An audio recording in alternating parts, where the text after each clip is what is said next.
Hey, thanks for joining me once again. Witchblade, returning to the series. Again, I keep taking big gaps in between getting to these issues. I've done 1 through 4, and I've talked about how Witchblade was that bad girl comic that came out, and at a glance, you might think that it felt like so many of the others out there at the time in the, mid to late 90s when this bad girl craze was going on. It's hot girl, lots of provocative poses, flashy art, but is there anything there besides like just pushing sexuality or whatever, or is there any substance to it? And I feel like Witchblade had a pretty damn good story, as I recall when I was reading it at the time. Then I reread it, several times in subsequent years. I haven't revisited it in a long time, so I'm kind of getting to kind of remember and get to relook at all this stuff and see what I think about it. This issue is unique because, as I've mentioned in several recent videos, I got that damn page on Facebook where people are putting up comics to sell. And I got a big old pile of books today. I mean, I got a stack of books about this thick that came in today. But this one, I just went to the page itself and asked if anybody has a copy of Witchblade number 5, because I never got this one. Kind of like that issue of Planetary, issue 3.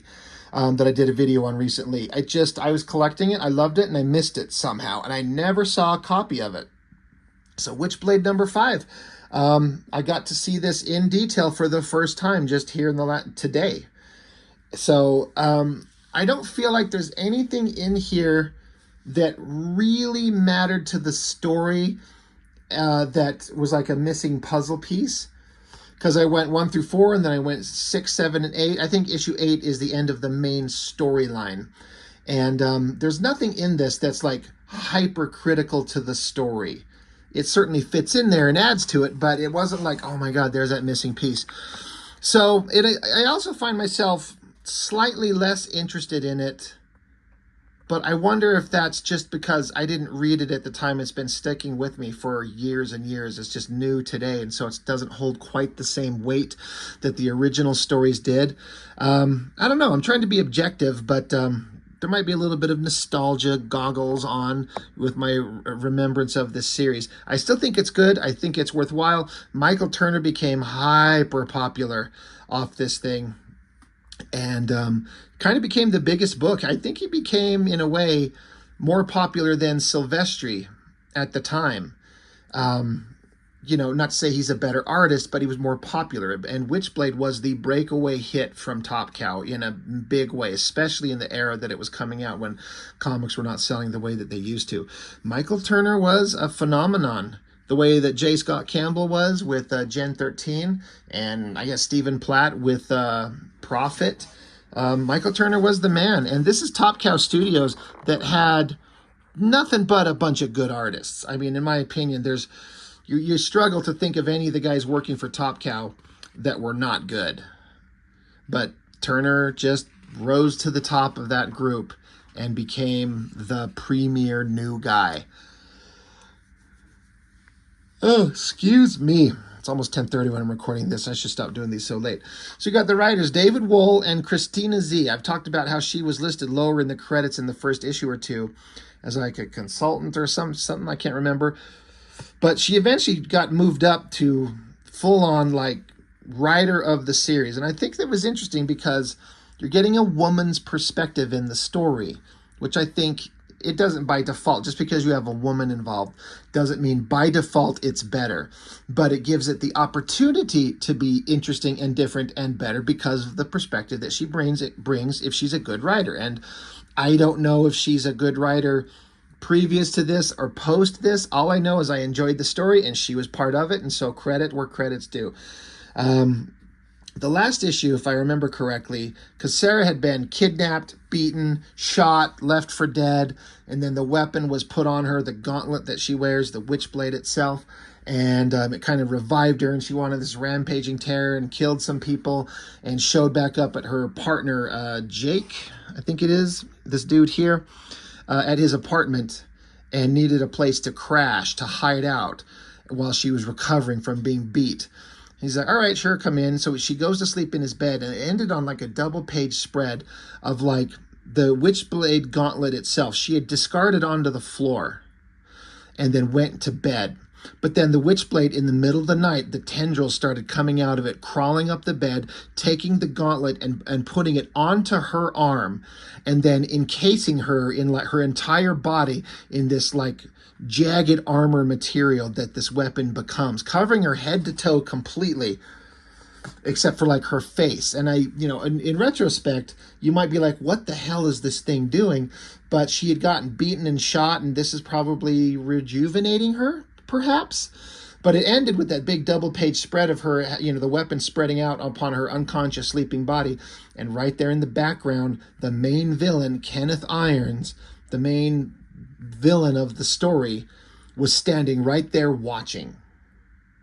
It was a really ominous way to end that book. So now it starts out with Sarah Pizzini, the main character. All the text boxes are from her perspective. It's her monologuing. And I do talk often in other comics, I think I've mentioned it about Witchblade, how I don't like so many text boxes all over the place if it has nothing to say. The difference that I like here is that these are her actual thoughts as opposed to just a box of text of no one speaking except to tell you, the reader, some nonsensical bullshit words that don't need to be there, like you see in Spawn all over the place. So it's a little bit more enjoyable, and it serves the story better when the text boxes that are everywhere are the main character's thoughts themselves. So that's how you get to know the character deeper rather than just hearing what she says and speaks. You can hear her inner thoughts. Anyway, she's asleep in her, her co-worker, they're both cops, Jake and Sarah. She's asleep in his bed. He slept on the couch or whatever. He's out here making toast. He's cooking breakfast, is what we're seeing in these panels here. What we're seeing here, it might be hard to see, but this is like Sarah's leg, and then this is the gauntlet itself. But the weapon that was covering her is retracting off of her. And just like it's coming off of her and just leaving her by herself, not completely covered in that weapon, like I was saying was the ending pages in the last issue. And so then we get the opportunity to turn the page, and here she is uncovered from the weapon except the gauntlet itself, and only wearing her super high-waisted thong underwear. And she's completely healed, recovered, looks vibrant, young, healthy, powerful, strong, and just asleep. This is one of those things where, does it need to be like a big full splash page with all the hyper curves of her back and her ass and everything like that? Like, this is the bad girl part of it, like sexy babes undressed.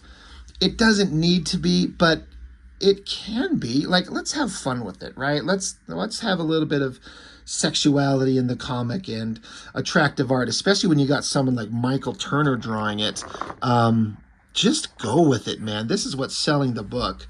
I mean, there's a lot of things that are contributing to it, but honestly, it's the art first and foremost, and then the story's keeping you invested. I mean, it was for me. So, I mean, and Michael Turner, he's known for drawing the hot girls. He's never been my favorite at it, but he has such an elegant, soft, beautiful style. It just works. And it was so defining to the character and the vibe of the book. And I gotta give it to the colorist. I love the color choices. Looks like sunlight coming through a window. Like, look at the shadows crossing over her legs here on the hips. It's just so well done. So, pretty damn awesome shot. The text is going on about how she's lost in thought about all these crazy things that have been going on. And she thinks about how if her boss at the police district or precinct would know what she's been up to over the last couple of days, they'd flip out on her. She even kind of goes through a thought exercise of if she wrote up a report of like, oh yeah, I tried to bring my old partner back to life with this gauntlet that I should never have been touching, and then I threw it into an incinerator, and then I got kidnapped by a bunch of thugs, and we ended up in a big fight. And she's just thinking about how everything is just kind of insane that's going on in her life, and she doesn't know how to deal with it or who to trust, and she doesn't know what the hell this thing is, but it's attached to her. It's like it's connected to her. So it's here where she wakes up and she says, it wasn't until this moment that I hadn't realized that the glove that I'd thrown carelessly on the floor last night had somehow ended up back on my hand. So she wakes up and this thing's back attached to her. So she's like, oh, this is weird. Should be. And then the door opens up and her cop buddy Jake starts coming in and she's talking about how the weapon, she says, see, I'm thinking of a part.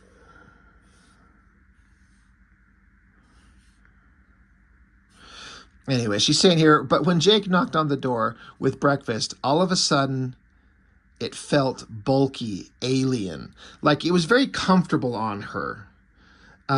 She feels rejuvenated. She feels good. But now that someone's coming in, it feels out of place. And then this dude who's coming in, he doesn't know anything about it. She says he opened the door like it was a frat guy in his dorm, not even thinking about that I might be totally naked, which I pretty much was. She says then it happened. The glove changed before my eyes, as if it didn't want Jake to see it. Unlike me at the moment, it was modest. So the weapon that was a big full glove just kind of like transforms into a simple little like watch around her wrist. And she's never seen it do that before. And so Jake comes in. He's like, holy shit, Sarah, look at your face. She's like, yeah, I know. Like, she's implying like she knows she got the shit beat out of her. She's been punched in the face. And so she thinks that she still looks terrible, like she's been beat up. She's like, you don't have to rub it in. He's like, no, look.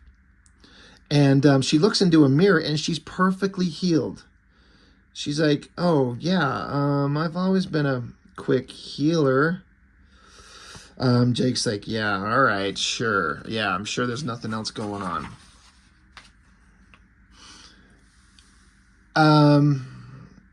So she's going out to run into Jake and talk. She steals some of his clothes to get dressed in, so she's got something to wear. She says, I borrowed some of your clothes. On a serious note, I'm sorry for barging in on you. I don't mean to impose. He's like, you're fine, really. Like, he's kind of got a crush on her. Who wouldn't? And he's like, you can impose on me anytime you want. She's like, well, I might take you up on that. He's like, you do. And we need to talk later about work, okay? She's like, okay.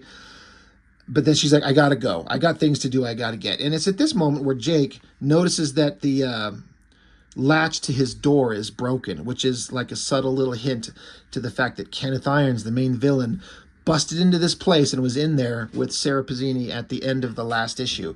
So, you know, just kind of tying in certain things. So over to this next page, I can't imagine that it took very long to draw a couple of close-ups of some big pipes, which is fine. This is the part of the story that I didn't know was in there. I don't understand the connection to the rest of it. It's kind of weird. Sometimes I think these writers maybe got a little lost with the stuff that they were coming up with, thinking that it was probably interesting then, but it's kind of weird now. I don't know. But we don't know exactly, but it's basically the main villain, Kenneth Irons, and his number one assassin, Ian Nottingham, who we've seen in the previous books. If you've read the books up to this point, you know who they are. That's them talking. Well, it's Kenneth Irons talking to Nottingham, but you can tell that Nottingham's not talking. It's just Kenneth. And Kenneth Irons is punishing Nottingham. Meanwhile, he gets a phone call. His phone goes off. So now Kenneth Irons stops and is talking about, oh yeah, we're going to do this fundraiser. We're going to get together. I'll be there. I'll bring my checkbook. Lunch is perfect. He's like, I'll be sure to give a donation. So then we flip the page and then just continue with the dialogue. He says, maybe around $250,000. I'll have my checkbook ready. So he's basically saying he's going to pay $250,000 to somebody for something. Now, when I saw this for the first time, which again, I missed this book in real time, and I just got to see it today. I'm like, what in the strung up bondage BDSM fucking weird bullshit is going on here? What the fuck is this? Why is Nottingham strapped up in leather? Why is he beating the shit out of him, I guess? What is this pipe that's strapped to his face? I'm like, this is some weird, kinky, strange, weird shit going on. What in the hell is going on? I mean, you'd think that Kenneth Irons is probably here jerking him off or something. I don't get it. But basically, the text is saying that Irons is punishing Nottingham for being given this gift of these powers and these abilities, but then he's not doing what he's supposed to. Nottingham here has got kind of like a connection to Sarah Pizzini and the Witchblade on a separate level than Kenneth Irons is, and so now he's being punished for it. I don't understand what the point of this was. It's kind of stupid. I don't get it. And then there's this whole other subplot going on. There's this young girl that Sarah Pizzini knows. She's like an aspiring young model. She's going to this modeling agency. She's meeting up with all these other girls. It's like this young girl getting lost in this world of fashion modeling, which could really fuck her up. And so that just leaves the opportunity for a giant double-page spread where, again, you've got Michael Turner as the artist drawing hot girls, and that's what he's known for, and that's what the book is selling for in part. So you just draw a bunch of hot models standing around scantily clad in leather and just whatever. It's certainly a fine bunch of drawing, but this stuff has got nothing to do with the story that I am interested in. I do kind of remember all of this, and it's just, I don't care. This is like the B plot that is just, who fucking cares? I do not care. Even with Michael Turner's great art, like the pose is great and all this stuff, but this is nothing. I'm interested in the Witchblade, the bad guys, the resolution of this weapon. We need to get out of this. So it just continues on. Then you see this like girl who runs the modeling agency. She's kind of got pale skin and kind of an older looking face. Oh, I wonder who the bad guy will be in this B plot and who's going to get sucked up into it. It's like we know exactly where this is going, so it's kind of irrelevant. I having reread these books, I'm like, I do not give a fuck about this stuff. Can we get back to here we go? So now it's later on, the next day maybe, there's Kenneth Irons, and the guy got strapped up just a few pages ago. That's Nottingham. And so Kenneth Irons is talking to this dude. He basically, it's supposed to be Sting, like the musician. He says, please call me Sting. And I guess it doesn't exactly look like him, but I guess it kind of does. But they're talking about how this restaurant is breathtaking and it's amazing, and thanks for hosting us and having us here. And you'll know that Nottingham is dead quiet. He's pissed. And Kenneth Irons keeps kind of razzing on him in front of Sting. Nottingham is just not responding.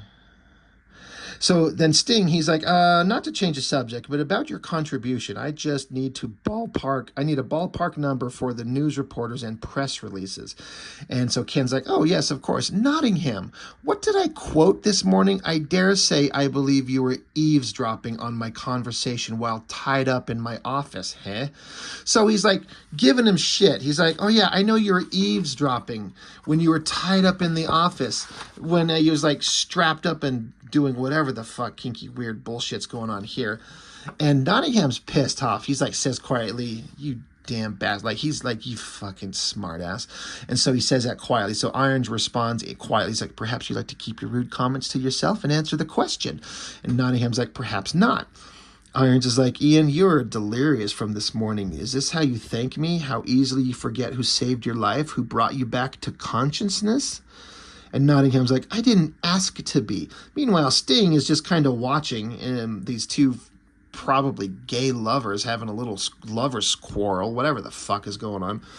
And Sting's like, I really don't need to know right now. And Kenneth Irons is like, oh, apologies to you and Mr. Nottingham. I've been very busy, and so it kind of stops right there. And, Ken continues, my staff's been through a downsizing. And so Nottingham gets back in the game. He's like, really, there's no need for you to apologize, Mr. Irons. I believe the contribution you quoted was an even $2 million for the fight against wrongfully mistreated citizens in third world countries. And so Ken, he kind of coughs. He's like, two? Very, very well. 2 million it is. And Sting's like, you're too generous, Mr. Irons.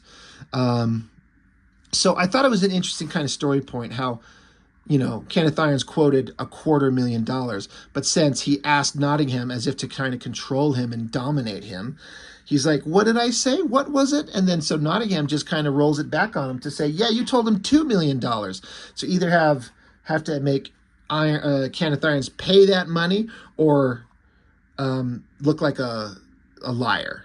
So that was kind of an interesting point. I guess Nottingham's pulled out a gun and has got it pointing like he might actually shoot him. So there's a rift forming between these two guys, I guess. Again, there's some story elements in this. I've been enjoying the story up to this point, but there's some parts to this where I'm like, I feel like these writers are coming up with some filler bullshit to kind of take up space on book 5. We get back to Sarah Pizzini.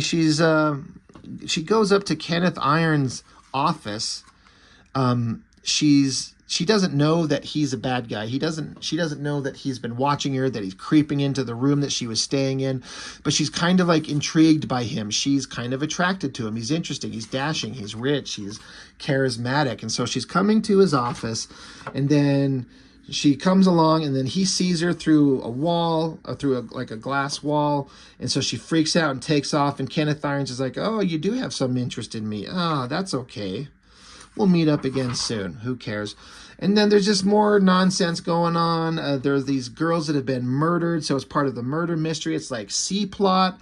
We get back to Sarah Pizzini. She's doing some investigative detective work, and she's dreaming about Kenneth Irons or looking into him, and then she kind of dozes off. Now, she's still got the Witchblade weapon on her wrist in the shape of like a watch, which is kind of a cool looking design. But her eyes kind of fade out, and she goes to, sleep, dozes off. And so now I guess we're in a dream world. Now, again, these are pages I've never seen, and this is artwork I've never seen. And I actually really like this drawing. This is a really cool, like, image, basic girl shot standing there in a provocative, sexy pose. All the lines and curves are there with this, like, sheer outfit that's basically, she's naked underneath it. She's walking along, and she's talking to someone. She says, it's gone, like the Witchblade. It's not on her. And the other voice says, you may feel released, but the Witchblade still surrounds you. Says, these doors are not open to me, but you have access. I can help you understand if you pay my price. Here's a connection you've failed to see. So, like, in this otherworldly area, she's seeing a connection to something that she hasn't pieced together on her own. And one you just don't understand. So she sees another part. This is a callback to when Kenneth Irons was giving these like crazy tattoo designs to Nottingham to give him some kind of like magical powers. She's like, is this a part of me? And then you see this like silhouette of like a guy in a robe and a sword. It says, everything here is a part of you. So again, we get another double page spread. Nottingham, I guess they're visiting each other in a dream state. He's a long-haired, badass assassin. He's just so dashing and sexy. And, of course, Sarah Pizzini can't help but be attracted to him. And then suddenly she finds herself back in the outfit she wore in the issue 1 where she got shot and killed. And they're just talking about there's doors to go through. You have to make this connection. Let's see. Says, forgive me for not being able to complete my assignment, for not being able to end your life and set you completely free from the consequences of the Witchblade. Perhaps there is another way, another door. Look, what we've found, we must never... So, like, a door opens, bright light, they both see it, and then we cut back to Nottingham himself, waking up in his own bed, saying, stop. So they were, like, connected in their dreams somehow. Again, this is all stuff I've never read. I never saw this issue. And having read it, I'm like, they're kind of going off into some weird places in this story. I don't know that it was necessary. I don't feel like now that I've read book 5 that I got all these missing pieces that were really, really necessary. It's fine. The artwork's really good. The coloring is fantastic, like on this page, the highlights of everything. And, Michael Turner, he was the real deal. And look, he's drawing sexy dudes, not just sexy babes. So anyway, that's kind of it. I got to be honest, it's a little bit of a disappointment. I wish that I would just get to read the issue that I missed from way back in the day. When was this published?